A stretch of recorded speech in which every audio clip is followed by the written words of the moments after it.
मां की आखिरी ख्वाहिश भूमिका। यह कहानी एक मां की है जिसने अपनी पूरी जिंदगी अपने बेटों की खुशियों के लिए लगा दी, लेकिन जब उसे उनकी सबसे ज्यादा जरूरत थी तब वही बेटे उसे बोझ समझने लगे। यह एक ऐसी मार्मिक कथा है जो हर दर्शक को झकझोर कर रख देगी और उन्हें सोचने पर मजबूर कर देगी। कहानी।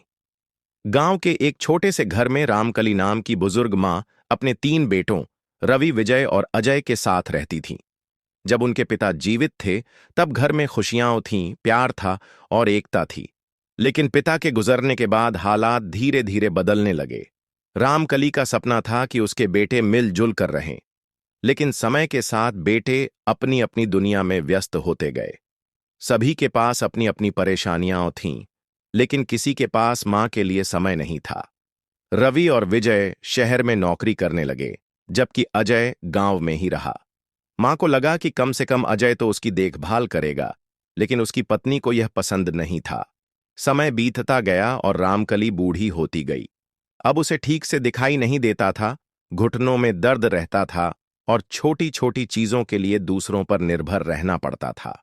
लेकिन उसके 3 बेटे इतने व्यस्त थे कि मां की परेशानियों को समझना तो दूर, उसके साथ समय बिताने तक की फुर्सत नहीं थी। एक दिन मां की तबीयत अचानक बहुत बिगड़ गई।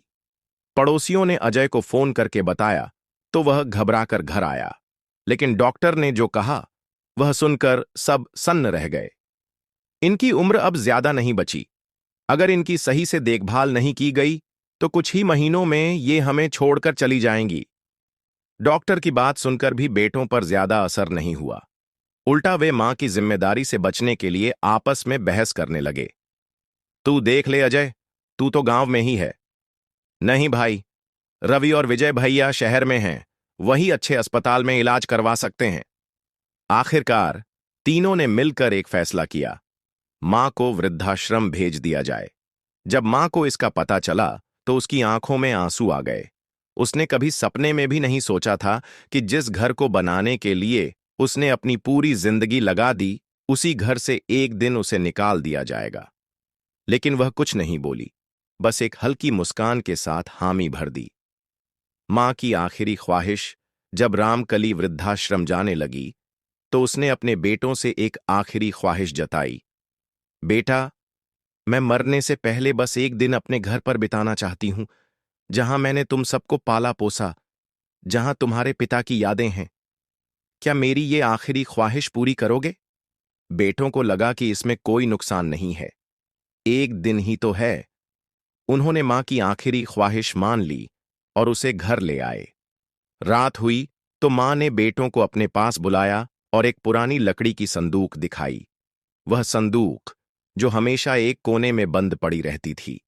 मां ने कांपते हाथों से संदूक खोली और बोली, इसमें तुम्हारे पिता की दी हुई अमानत है, यह तुम्हारे भविष्य के लिए बहुत कीमती है।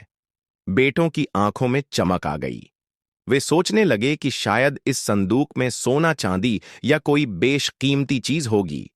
उन्होंने जल्दी से संदूक खोली, लेकिन अंदर कुछ पुराने कपड़े, मां की टूटी हुई चूड़ियां, एक जोड़ी जर्जर चप्पल और पिता की एक पुरानी तस्वीर थी। साथ ही एक चिट्ठी रखी थी। बेटों ने चिट्ठी खोली और पढ़ना शुरू किया। पिता की आखिरी चिट्ठी। मेरे प्यारे बेटों, जब तुम छोटे थे तब तुम्हारे एक छोटे से खिलौने के लिए मैं पूरा बाजार छान मारता था। जब तुम्हें बुखार आता था तो तुम्हारी मां रात रात भर तुम्हारे सिर पर हाथ फेरती थी। जब तुम्हें चोट लगती थी तो तुम्हारी मां का कलेजा कांप उठता था। लेकिन आज, जब तुम्हारी मां को तुम्हारी सबसे ज्यादा जरूरत थी, तब तुमने उसे बेघर कर दिया। यह संदूक कोई खजाना नहीं, बल्कि तुम्हारे बीते हुए दिनों का आईना है। एक दिन जब तुम बूढ़े हो जाओगे तो तुम्हारे बच्चे भी तुम्हारे साथ वही करेंगे जो तुमने अपनी मां के साथ किया है, क्योंकि इंसान जो बोता है वही काटता है। बेटों की आंखों में आंसू थे। उन्हें अपनी गलती का एहसास हुआ। वे मां के पैरों में गिर पड़े और फूट फूट कर रोने लगे।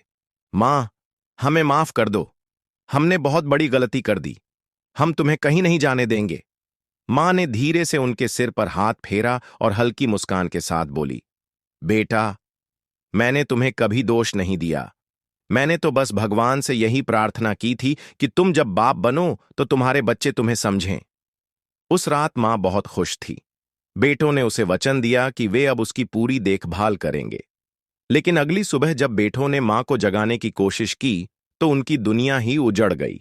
मां इस दुनिया से जा चुकी थी, हमेशा के लिए। सीख। मां बाप की सेवा करना सबसे बड़ा धर्म है। जो इंसान अपने माता पिता को सम्मान नहीं देता, उसका जीवन भी एक दिन उसी तरह ठुकराया जाएगा।